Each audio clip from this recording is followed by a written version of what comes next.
El siguiente programa es presentado y producido por Senda.fm para CTN Internacional.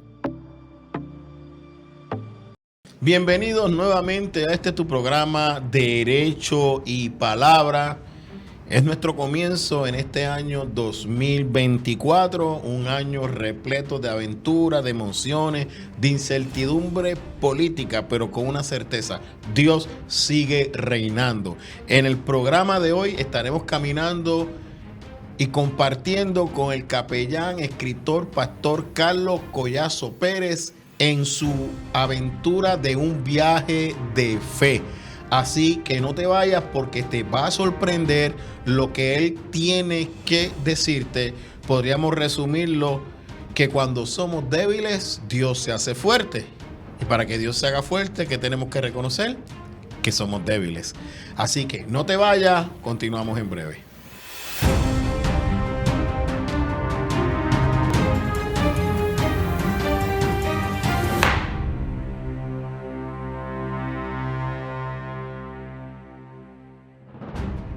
Bienvenido a esta primera parte de tu programa Derecho y Palabra. Como es mi costumbre, cuando conozco a la persona hace mucho tiempo, siempre me gusta hacer una historia sobre él.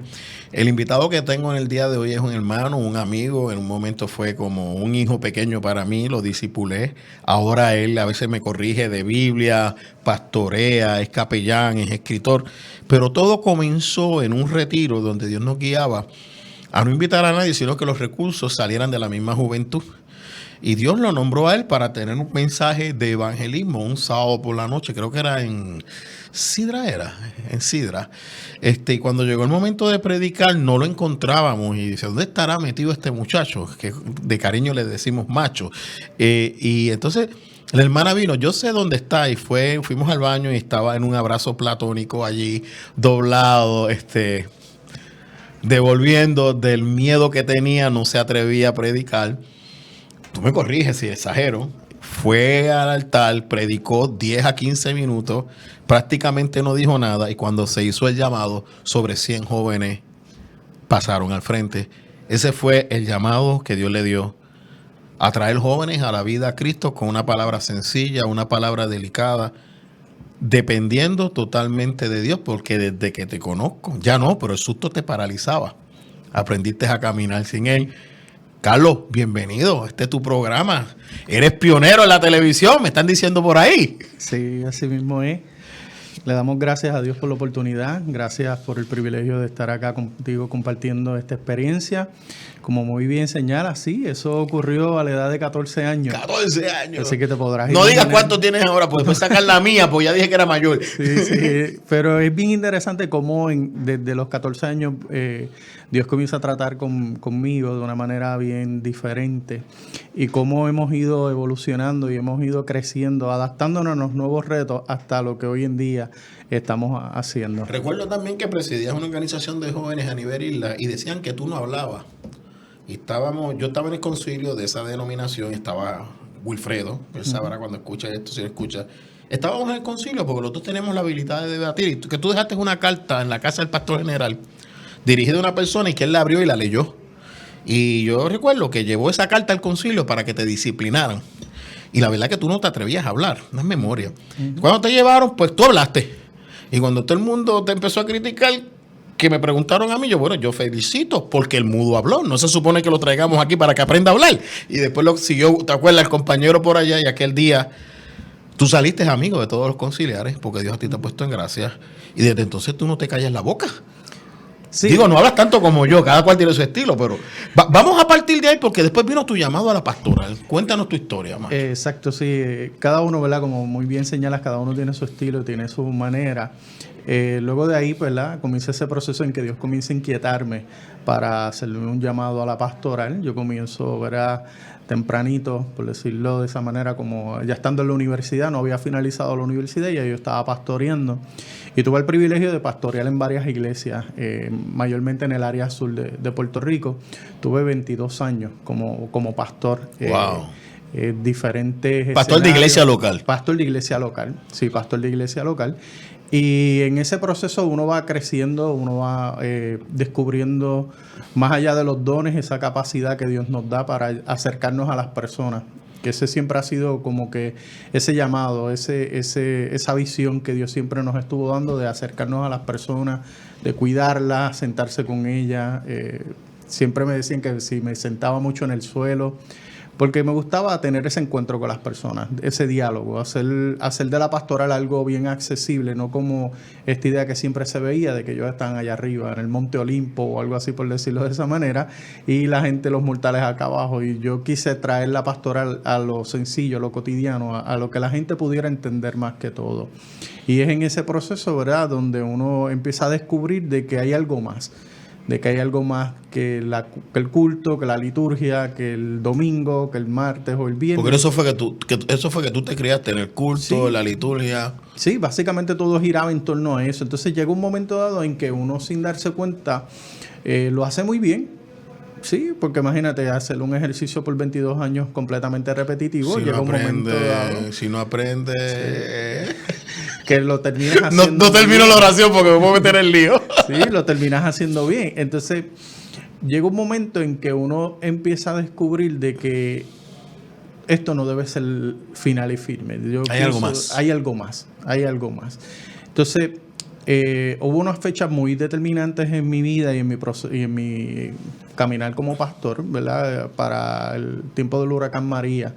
Ese proceso de estar buscando recursos para ayudar a la gente de la comunidad. Yo estaba pastoreando también una iglesia en la montaña y ver cómo María destruyó nuestro país, que todos lo vivimos. Todos lo vivimos, fue bien fuerte. Sí, y no tener tal vez ese vínculo de poder desahogarse, poder uno... O sea, ya el ocúltico no funcionaba porque ni siquiera podíamos ir a la iglesia. No, exacto. No había luz, no había recursos para uno poder encontrarse. Vinimos a abrir las iglesias casi 3 semanas después o tal vez un poco más, pues por la misma crisis que estábamos viviendo.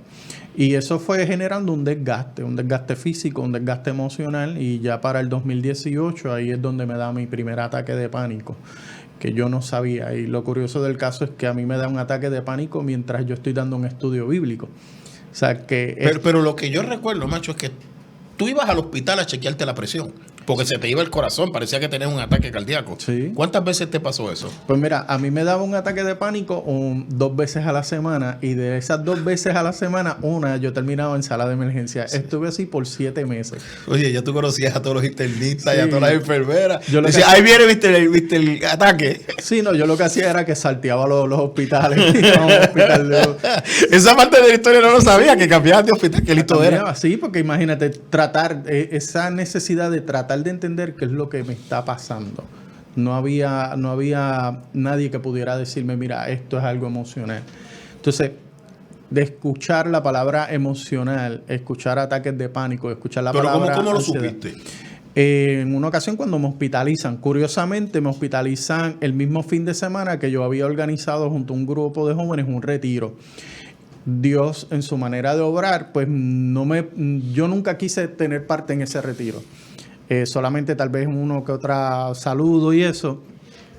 Y ese viernes a mí me da un ataque de pánico bien fuerte. Yo llego al hospital, y cuando llego al hospital, que se comunican con el médico, dice, no tienes que hospitalizarlo, vamos a averiguar, vamos a hacer estudios. Y mientras mi esposa... Sí, pues ya sabía quién eras tú. Sí, ya mientras mi esposa y mis hijos estaban en el retiro adorando a Dios, yo estaba en el hospital tratando de entender qué era lo que me estaba pasando. En una habitación completamente solo, pero tuve 2 pacientes que trajeron, que duraron 4 horas, en el aspecto de que ellos iban, los estabilizaban, yo salía de mi camilla, iba donde ellos, le presentaba el plan de salvación. Y volvía a la camilla. Y volvía a la camilla, se reconciliaban con el Señor, orábamos, y a las 2 horas... Tú no querías estar cerca de la gente. Se lo llevaban. Curioso. Sí. O sea, yo tuve mi propio retiro, sí, en el hospital, y allí es donde entra un capellán y empezamos a dialogar sobre todo este proceso. Y ahí viene el cardiólogo y me dice, mira, lo que tú tienes son ataques de pánico. Entonces, a mí se me cae el mundo, ataques de pánico. Un pastor, Un líder que acaba de la gente convertirse al lado mío. Claro, las crisis de fe. Entonces, uno se acerca al texto bíblico de otra manera. Comienza a mirar la vulnerabilidad, la fragilidad de cada uno de los escritores, de cada uno de los personajes bíblicos. Jeremías, ataques de depresión. Sí, Elías. Elías en un momento se esconde en una cueva y la gente lo juzga. Sí, incluso el mismo Jesús. Cuando tú miras a Jesús en el huerto de Getsemaní, que él cae al suelo, la tensión es tan grande, gotas de sangre. Cena dice, mi alma está triste. Claro. Pero cuánto me gozo. Uh-huh. Y entonces ahí uno comienza a mirar toda esa realidad. Yo he estado por ese caminito. Y fue bien interesante cuando en medio de todo ese proceso de ir fortaleciéndome y de ir descubriendo, ahí es donde yo entonces decido, mira, yo voy a escribir lo que yo viví. Porque si alguien más lo está viviendo, que por lo menos yo pueda servirle de referencia, y ahí es donde sale el primer libro sobre la cuerda floja. Este libro del pastor Carlos Collazo, que nunca había sido conocido como escritor, se llama Sobre la cuerda floja. Es un libro que describes tus ataques de pánico, tu fragilidad, tu necesidad. Cuando volvamos para la próxima parte de este programa, me gustaría que compartieras algunos de los testimonios. Recuerdo que los compartías conmigo de personas cuando leían este libro y encontraban que un pastor vivía lo mismo que ellos estaban viviendo y que podía identificarse, porque comenzamos esto diciendo que tú querías estar cerca de las personas. Uh-huh. O sea, me llama la atención que cuando te dan la noticia, quien viene donde ti es un capellán. Sí. Y al final del programa quiero traer por qué hago este comentario. Porque tú lo que estás enviando aquí, que la pastoral es mucho más que un púlpito, es mucho más que un estudio bíblico. ¿Estoy correcto? Correcto. Y de ahí sale la cuerda floja. No te vayas, continuamos en breve.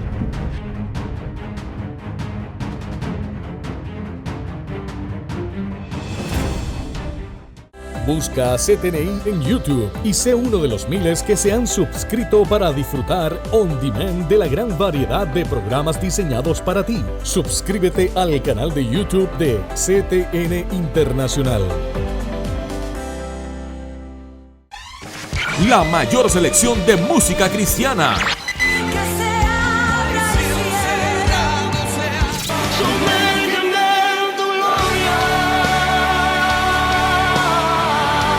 La mayor selección de música cristiana. 24 horas la tienes aquí en Senda FM. Sonido que levanta y restaura.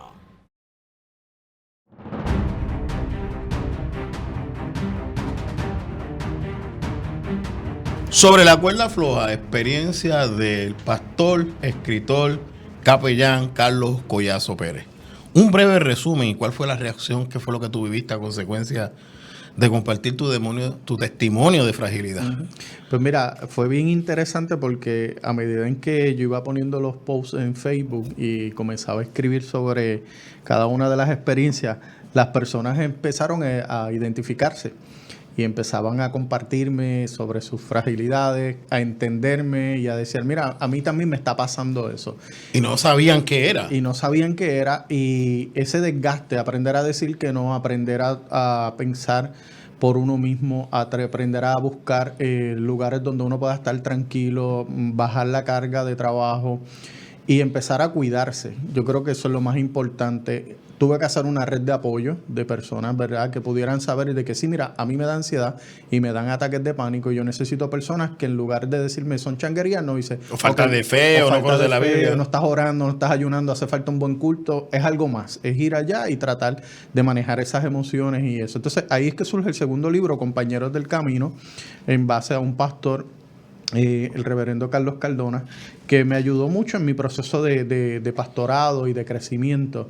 Y ahí es donde yo dedico, ¿verdad?, esta experiencia de ir subiendo cada escalón. Vamos con calma. Primero empiezas una predicación a los 14 años lleno de miedo, uh-huh, que es algo que te estuvo afectando hasta los otros días por los ataques de pánico. Entras en un proceso pastoral, uh-huh, te das cuenta que hace falta algo más, empiezas a enfermarte, te diagnostican los ataques de pánico, decides escribir. Exacto. El proceso de sanidad que escoge Dios es que tú te pones a escribir y empiezas a escribir en tu página en Facebook y encuentras gente con la misma situación. Entonces me brincas y me dice, ahí sale la idea del compañero del camino, pero recuerdo que empezamos a dialogar que tú estabas diciendo la cercanía. Tú empiezas a acercarte a la gente que empieza a confesarte tu fragilidad porque encuentran tu testimonio en tu página, en tus libros o en su día a día contigo. Exacto. Y ese proceso de cercanía es lo que me lleva a mí a ir considerando de que hay algo más, de que yo no me puedo como que limitar Cuando tú a lo dices que estoy algo haciendo. más, Algo más de la rutina, algo más de lo que ya yo estaba acostumbrado, algo más extensivo de la misma pastoral, algo más en el aspecto de que no es un tope. Yo pienso que a veces nosotros somos los que nos hemos puesto los límites y por miedo no nos atrevemos a ir a esa otra orilla, si queremos llamarlo de esa manera. Y entonces me es bien curioso porque recuerdo que en ese proceso tiene que haber algo más. De verdad tiene que haber algo más. No solamente... Dios tiene que ser algo más. Sí, exacto. El evangelio tiene que ser algo más. O sea, el evangelio no es para estar todo el tiempo con ataques de pánico. No, y no Que solamente... te dé son otros 20 pesos. Claro, porque nos exponemos a diferentes ambientes Exacto. que no controlamos más que todo. Pero ser nacido y criado en el evangelio. O sea, Bueno, Pablo le dio un ataque de pánico. Pedro, después que caminaba sobre el agua y se hundió. exacto. Pero entonces lo que hizo, en vez de asustarse, le gritó a Jesús, mira, me asusté, sácame de aquí. Ayúdame. Ayúdame. Eso es lo que estamos hablando. Claro. Si aún caminando con Jesús te puedes hundir, aún en medio de tu milagro te puedes Te hundir. puedes hundir y ahí es donde aprendemos a conocer más a Dios y a depender completamente de Dios. O sea, nacido y criado en el evangelio, predicando desde los 14 años, un pastor de 22 años. O sea, mi vida ha girado todo el tiempo en torno a la iglesia, así que podríamos decir, esto es real. O sea, no es algo mágico, no, esto es real. Acabas de Esto decir una ocurre. frase que me miraste en la cara. En torno a la iglesia. Es interesante esa O frase. sea, mi vida fue esa, básicamente. La disfruté mi juventud y todo, pero la mayoría de mis acciones y mis trabajos fueron siempre en la iglesia. Pero siempre había eso. Entonces, yo recuerdo que recibí un mensaje tuyo en una ocasión y yo decía, ¿pero qué le pasa a este hombre ya a las 5 de la mañana enviando mensajes? Y te iba a contestar. Y entonces, después que yo escribí, que fue prácticamente una catarsis lo que yo te escribo, pero una catarsis de molestia. No porque me habías levantado a las 5 de la mañana, sino como si eso me fuera a quitar el sueño a mí. Claro, y entonces yo decía, pero ¿por qué me estás enviando este mensaje? Que el pasaje no lo estás usando de la manera correcta. Y es ahí donde yo digo, espérate, aquí está pasando algo. Estoy tratando de hacer memoria del pasaje porque muchos me dijeron que estaba mal interpretado y era que estaban viviendo la misma experiencia Sí. que tú. Es cuando Lot decide quedarse. Cuando Lot decide quedarse. No se quiere ir porque la contaminación en el ambiente se hizo parte de su vida religiosa. Ujú. Él se acostumbró y se sentía cómodo viviendo en medio de ese un ambiente que Dios iba a destruir. Claro. Ese era el texto. Y entonces, cuando tú lo miras desde la lectura mía, ¿verdad? No, y me enteré que te dio coraje como al año que me lo dijiste, Sí, porque tampoco lo sabía. Entonces, ese proceso, yo digo, pero espérate, ¿por qué yo estoy discutiendo? Y te saco a ti del organigrama y digo, ¿por qué yo estoy discutiendo con la Escritura? ¿Por qué yo estoy discutiendo con el Señor? Más que todo, ¿qué está pasando? Y ahí fue donde yo te escribo, mira, yo necesito ayuda. Yo fui donde varias personas y dijeron, mira, yo necesito ayuda. Yo necesito entender qué es esto que me está pasando. Y ahí Y ya habías bregado con ataques de pánico, Sí. ya habías escrito los 2 libros, ya estabas acompañando gente, pero todavía te faltaba algo. Todavía faltaba algo. Y es bien interesante porque ya los ataques de pánico habían minimizado y la ansiedad ya yo la tenía controlada. Pero en lo más adentro yo decía, aquí está faltando algo. O sea, ya yo siento que ya yo llegué a esa área donde yo podía llegar y me siento seguro, me siento que ya lo controlo todo, ya estoy en una nueva rutina, pero no es suficiente. Y ahí es donde tú me haces la invitación para lo del Congreso Apostólico y Profético, donde tengo la oportunidad de escuchar esto. Que cometiste el error de dejar el carro y viniste conmigo. Y todo dependía de ti. Y no te dejé Y ir. no me dejaste ir porque fue una experiencia bien interesante también, ¿verdad? Tenía muchos estímulos. No había estado, imagínate, yo lo más que me acostumbraba a predicar son a 50 personas y mucho. Imagínate un auditorio donde habían casi 3,000 personas. O sea, y yo era uno de ellos. Así que te podrás imaginar uno más. No estabas a cargo, no tenías No, control. estaba allí, tú estabas Estabas sentado. sujeto al pon de otro. Claro, no te podías o sea, ir cuando quisieras. No podía. Entonces, pero sí fue bien interesante cada una de las predicaciones porque nuestros huesos no van a ser destruidos. y esto nos lleva a nosotros, me llevaba a mí a reflexionar más que todo, que no importa las situaciones que estamos pasando, sea en la pastoral o como individuo, no vamos a ser destruidos, pero tenemos que tomar decisiones, tenemos que seguir hacia adelante. Y fue bien interesante esa primera predicación, ¿verdad? Que trae de apellido Tudor, ¿verdad? Que trae esa predicación. Bichos Tudor, ¿verdad? Tudor Bismarck. Y fue bien curioso, ¿verdad? Porque poder sentarse y escuchar a una persona que está hablando, que ya pasó por ahí, y que tú estás identificándote con mucho de lo que le está diciendo. Y entonces escuchar una segunda predicación de Carlos Harrigan, que él planteaba de que, mira, hay que remar. Lo que estábamos hablando fuera de hay que remar. Hay que remar y hay que ir a la otra orilla, hay que buscar mar adentro. Y ahí yo decía, espérate, ya no puede ser casualidad, ni tampoco puede ser coincidencia. Entonces, ¿cómo nosotros abandonamos la orilla? Porque Pedro estaba acostumbrado. Que después me decías que tú sentías una molestia, que querías salir corriendo y no te podías ir porque no estabas en tu carro. Sí, porque llegaba un momento... La carne se te resistía. Sí, y uno empieza a descubrir un montón de la fragilidad, las carencias, las heridas, los sufrimientos, los traumas del pasado comienzan a salir porque Dios quiere sanar. Porque si algo yo he aprendido es que Dios no te va a pedir permiso para sanarte. Cuando Él te quiere sanar, te va a venir a sanar. Y entonces, en ese proceso yo decía, ok, tengo que salir. Ya yo tengo que entonces empezar a entender y explorar otra nueva alternativa para el ministerio. Y ahí es como cuando todo comienza como que a tomar un nuevo sentido.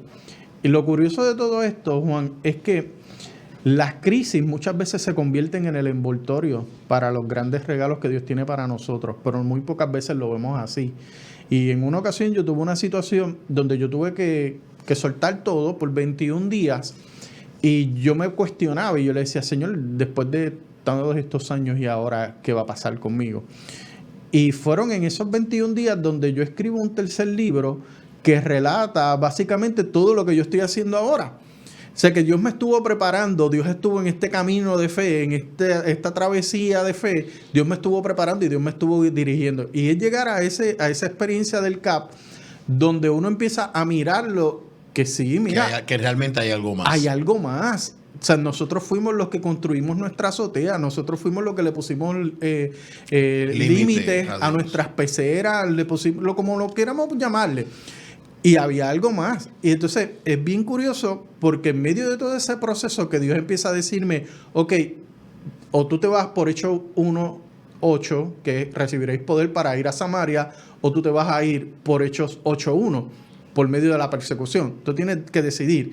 Y yo estaba en ese momento. Fíjate que conmigo... Yo no sabía que había chance de decidir, porque a mí parece que casi siempre me cae en el Hechos 8:1. Exacto.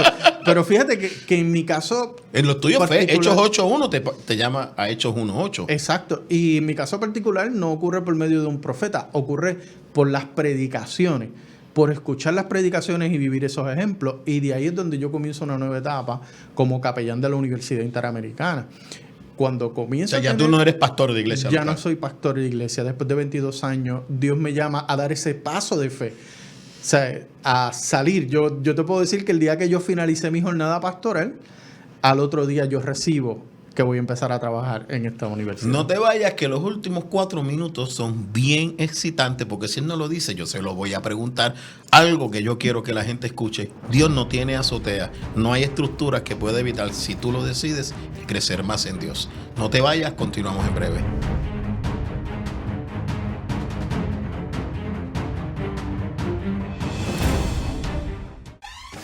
La mayor selección de música cristiana.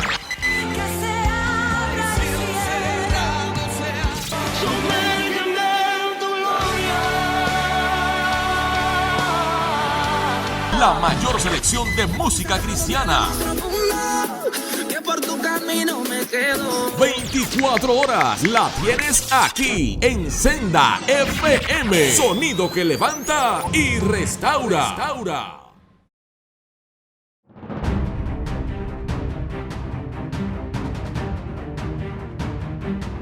Capellán Carlos Collazo Pérez, cuando empezamos este programa que se nos ha quedado corto, gracias a Dios que no tenías experiencia en la televisión, pues si llegas a tenerla, nos decías que cuando tú comenzaste tu pastoral, en un momento determinado, tú lo veías como cercanía. Hoy eres capellán en la Universidad Interamericana de Guayama. ¿Cuántos jóvenes tú has atendido? Pues mira, hemos tenido el privilegio de atender sobre 2,000 jóvenes en este proceso de estos últimos 3 meses. En momentos de oración, en momentos de diálogo, en momentos de tener la bendición de los alimentos. Y es algo bien interesante porque al estar cerca de ellos, tú te puedes vincular y puedes entenderlo. Mira, me han pasado experiencias. Esa cercanía. Mira, ese caminar de Jesús con la gente y sentarse con ellos a la mesa, con la prostituta, con el publicano, con el pecador. Con todo, y no solamente con los estudiantes, también con profesores, con los decanos y todo. Es una experiencia increíble, ¿sabes?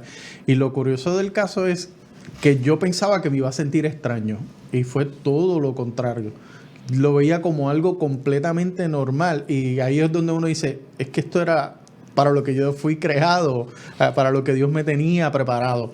Mira, he llegado a la universidad y en hacer contacto visual con un estudiante y que esa persona siga caminando en línea recta hacia ti y que tú te detengas y abras los brazos y venga corriendo y se te tire encima a llorar. Y que te diga al oído, te enteraste y tú le digas, no me enteré, pero vi tristeza en tu rostro y decidí abrir mis brazos. Y que la persona empieza a llorar, empieza a drenarse, estar en la oficina de capellanía y que de momento te toquen a la puerta y que entre un estudiante y te diga, solamente vino porque quiero que me abrace. Entonces, abrazar a un estudiante, que él rompa a llorar, sentarse, dialogar, que te llamen porque hay una persona que necesita un diálogo. Cuando uno comienza a mirar todo esto, uno dice, hay mucha necesidad. Es bien interesante porque el evangelio que me acompañó durante todo este proceso fue el evangelio de Lucas. Y cuando tú empiezas a mirar, Jesús no hace tantos milagros en la sinagoga. Jesús lo que hace en la sinagoga son liberaciones. En Marcos y en Lucas. Ojo con eso. Y enseñar. Pero todos los milagros ocurren afuera. Todas las enseñanzas ocurren afuera. Todo ocurre afuera.